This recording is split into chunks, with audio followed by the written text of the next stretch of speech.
Students, so let's start today's lecture.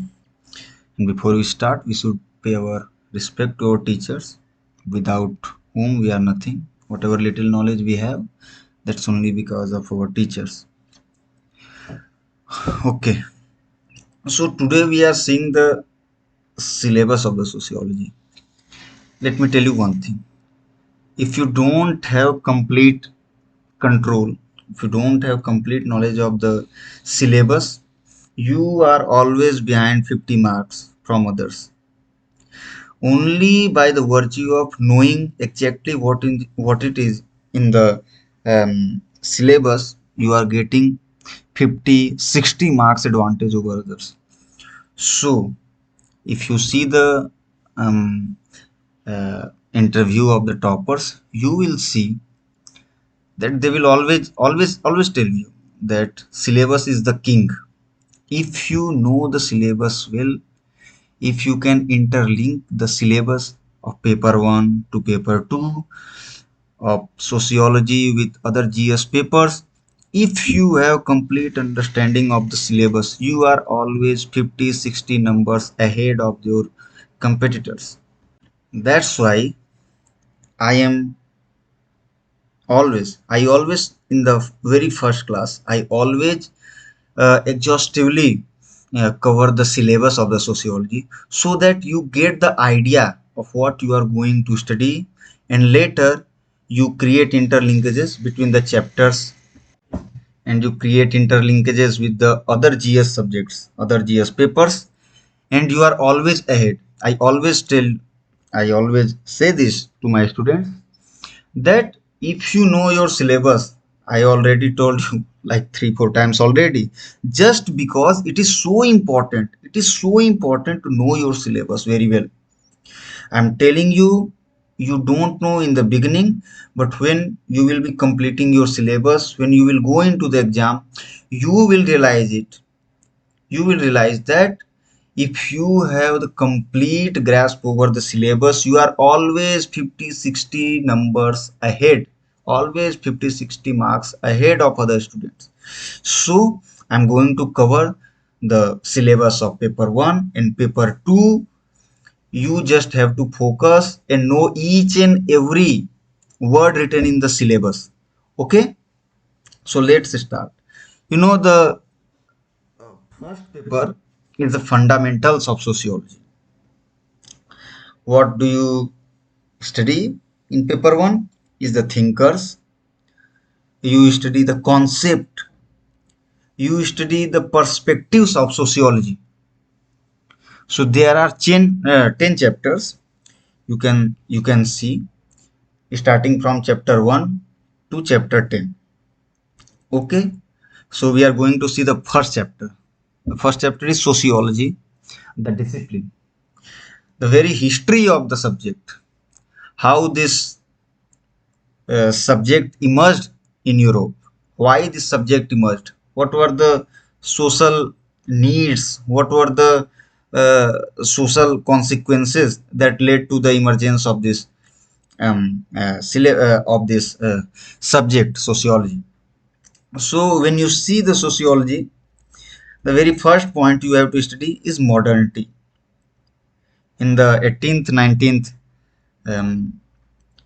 19th century, you will see the modernity came into the Europe, and social changes took place due to the modernity, and that led to the emergence of sociology. You will see the industrialization, French Revolution, all these things create a bit of chaos in the society, and to study this chaos, how do we deal with this chaos that has been generated in the society, the sociology emerged as a discipline. So second point is scope of the subject. When you study a subject, first you should know what you are going to study in that subject. What is the scope of the subject? Okay, so when for our benefit, the forefathers have defined the scope of the subject, but it is not constant from the time of its emergence. It is not constant because sociology is a study of the society, and society is a dynamic thing. It always changes. The society of past is different from the society of present. The society of America, USA is different from the society of Europe, is different from the society of the India. So over the time and over the space, you will see the changes, the huge changes to take place in the society. So the subject matter of the society, the scope of sociology is not fixed, is not limited. It is a very dynamic subject. Okay, and then we will study the comparison of sociology with other social sciences like philosophy, like economy, history. We will see how the sociology is different from these subjects because sociology is a fairly new subject, came into existence in during 18th 19th century. You will see that there was a there was a problem in getting acceptance for this subject. So the forefathers who worked very hard to establish a comparison and difference from other subjects like history, economy, and philosophy. They worked very hard to establish sociology as a new subject. Okay, and the last point in the first chapter is sociology in common sense. You know, when the sociology emerged in the 18th 19th century, during that period, the that was the period which was completely dominated by the science. Okay, so if anything is scientific, there was huge acceptance to that thing in the society. So the founding fathers of sociology uh, established sociology as a scientific subject based on data, facts, and evidences. So what they say that sociology is completely different from common sense because common sense is established. It stand on the presumption, assumption, your past experiences, but it is not standing on the facts, data, and empirical evidences. So the founding fathers said that sociology is completely different from common sense. Sociology is a scientific subject based on data, empirical evidences, facts.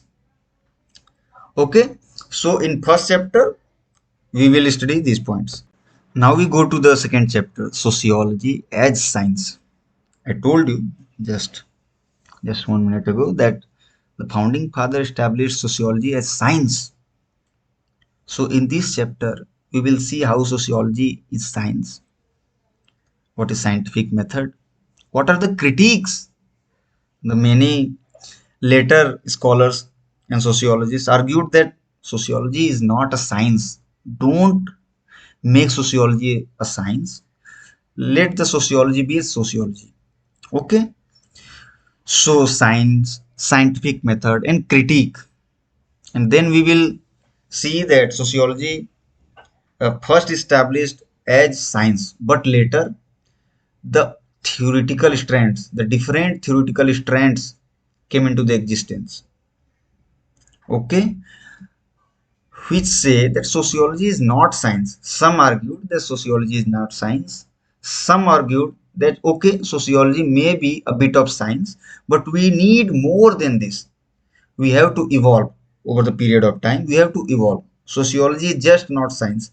Some strands said that some theories completely deny that sociology is science. They say sociology cannot be a science because it is the study of society, which is very dynamic thing. Okay, so the third point is positivism. You see, positivism. What is positivism? Those scholars like Durkheim in the beginning who said that sociology is science, who said sociology is a science, that concept, okay, that concept known as positivism, And then we will see the different critique, the many scholars and many other theories who argued and criticized that sociology is not a science. The fourth part of the chapter 2 is fact, value, and objectivity. What is fact?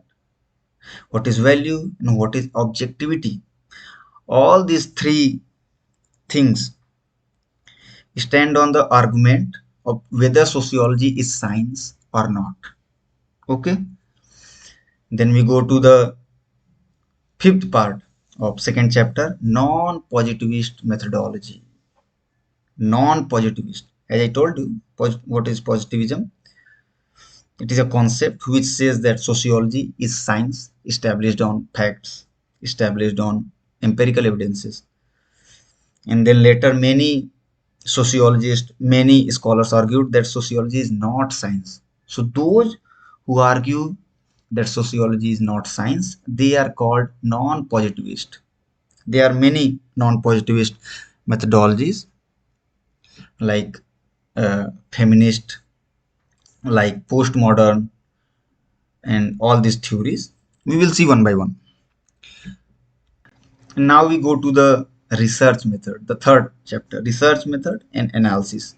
Let me tell you, this is the only chapter which is completely fact based. This is a chapter with very less concept, very less concept. This chapter need only, I should not say this, but rote learning for this exam, for the UPSC purpose, exam purpose. You have to just remember these things, go in the exam and write as it is being told to you. Okay. So, third chapter is a very less theory and concept, so much fact. But beware, don't think that this chapter is less important. You know, the last year, like 50 to 70 numbers marks come from this chapter, and generally you will get 30 to 40 marks always from this chapter. So don't take it lightly. It is one chapter you can score without much effort. We will study it in um, last, since this there's nothing uh, conceptual about this chapter. So let's go to the, so now we go to the most important chapter, the fourth chapter. It is the most important chapter for so many reasons. The very first reason is the scoring ability. You will get easily around 80 to 100 mark, and if you combine both papers, you may get over 120, 130 marks from this chapter. So this may vary a little bit more or less, but you see how huge uh, capacity, how huge potential this chapter has, because this chapter is of sociological thinkers. Sociological thinkers. Karl Marx, Emile Durkheim, Max Weber, Talcott Parsons, Robert K. Merton, Mead. These are the pillars of sociology. These gentlemen are the pillars of the sociology. Their theories are so relevant, their theories are so huge that you read it till now and you will always read their theories. So this is the most conceptual chapter, because here you will get the theory and concept which you will use in both paper 1 and paper 2. So this chapter, sociological thinkers, you have to study in very deep. Okay, I will cover it exhaustively. You don't have to take any kind of tensions. You just have to follow as I say. You have to learn, and then you have to write in the exam. Okay, let's go to the next chapter, the chapter 5, which is stratification and mobility. Now, what is stratification? What is strata? How how the society is arranged from low class to upper class. This is stratification. And what is mobility? Whether you can go from low class to upper class, or you can go down from upper class to low class or not, if society allows to go from low class to upper class. Like, for example, you see India, if someone by birth, if someone is by birth a Dalit, you know, he can never be a Brahman. Okay, so you see in Jati system, in caste system, there is no mobility. There are mobility. You will see in this chapter. There are different ways, but you see the system in itself is uh, very unique and doesn't allow the mobility. Okay, so in this chapter we will first cover the concepts of equality, inequality, hierarchy, exclusion, poverty, and deprivation. Then we will cover theories of social stratification like structure functionalist theory, Marxist theory, Weberian theory, and then we will cover dimensions of stratification like class, status group, gender, ethnicity, and race. Like what are the different dimensions? What are the different views? How from different direction you can see the stratification. And then in the last in this chapter we will study about social mobility. That what are the open, what are the closed systems, what are the types of mobilities, what are the sources of mobilities and the causes of mobility. This chapter, the fifth chapter, will give you around 40 to 50 mark. Always. Some years it may be that question may be less, which is obviously you cannot blame or you cannot complain. But you will always get around 40-50 marks from this chapter. Let's see the sixth chapter, which is work and economic life. You know, from history to modern times, the society is divided in slave society, feudal society, industrial society. You see now the capitalist society, industrial society is in existence. The slave society is no more. Feudal society is in some part of world like India or America, but mostly the slave society and feudal society is on decline. This society is mostly of capitalist characteristic. Okay, so we will see a formal and informal organization of work, and we will see the labor and society. What is the relation of labor with the society? Okay, so the seventh chapter we will see politics and society. You know one thing, that in this society politics decides so many things, and politics is being decided by so many things. And what is politics? It is a race to get the power, to get the political power. Okay, so we will see the sociological theories of power. What are the different sociological theories? We will see what are the elite groups, what are the power elites, how the bureaucracy function. You will see the pressure groups, and you will see the concept of political parties. You will see the nation, state, citizenship, democracy, civil society, and various ideologies in this chapter. And we will also see the protest, agitation, social movement, collective action, and revolution. Now see, of seventh chapter, the fourth point, which is protest, agitation, social movement, collective action, revolution, you can you can connect it with paper 2. Okay, you can connect it with paper 2. You will see the fifth chapter of second paper 2, the social movement in modern India.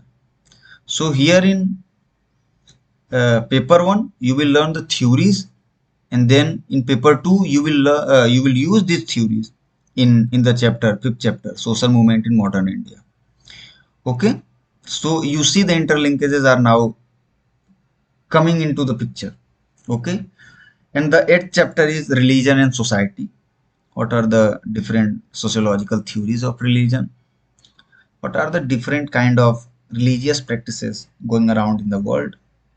Animism, monism, monism like worshipping one god, pluralism, worshipping many gods, sects, cults. This came from the small part of the religious community, sect and cults. And you will see the religion in modern time. What is the relation between religion and science? What is the relationship between religion? How is it the different from secularization? You will see the religious revivalism going in the world, like Taliban, like in India, like in Europe, everywhere you will see religious revivalism. And why religious revivalism is taking place?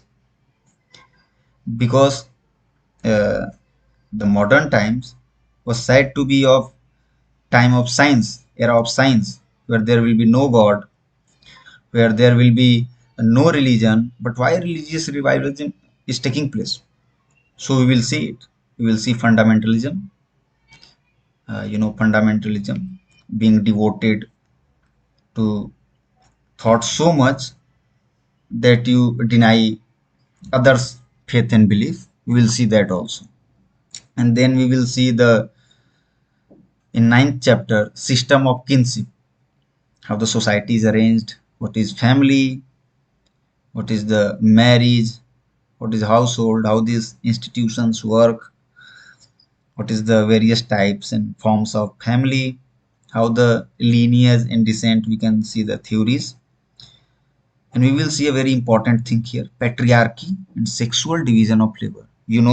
In modern times, in current times, there's debate going on all around the world about patriarchy, feminist movement, sexual division of labor. So this chapter is very important from the point of view of exam. You will always get one question from patriarchy for sure. Okay, so the last chapter of paper 1, the 10th chapter, is social change in modern society, the sociological theories of social change, the agent of social change, why the change in society takes place. Because if you know, the society runs for a very long time, the same society runs for a very long time. But when people see that the needs of the larger public is not being fulfilled by the current society, then the change took place. Okay, we will see the education and social change, how the education led to the change of society. You will see from old times to now. We will see the education and social change. Education, one thing is so dominant that it changes society over a period of time. Change of education, change of style of education changes the society. You will see in India, the British introduced a new system of education, and from the people from that system of education, they changed the society so much that British had to leave the India. You see, when you see in France, the French Revolution is all because of the theories and thoughts and philosophies of the thinkers and philosophers of that time. So education led to social change. It is a great driving force for social change. Then we see the science, technology, how these things led to social change. So now you have the first paper completely covered. And if you know the syllabus, I'm again repeating, if you know the syllabus well, you will always be ahead by 50 to 60 marks. from other students. So what you have to do is to get a printout of your syllabus, and you have to paste it just before you, where you study, just in front of your study table, so you can look on it again and again. You can look on it again and again, and when a chapter is covered, you will tick it, you will complete it, then you will go for answer writing, and bit by bit, step by step, you will cover your whole syllabus, and then you will get success in this exam. So we will see the paper 2 now.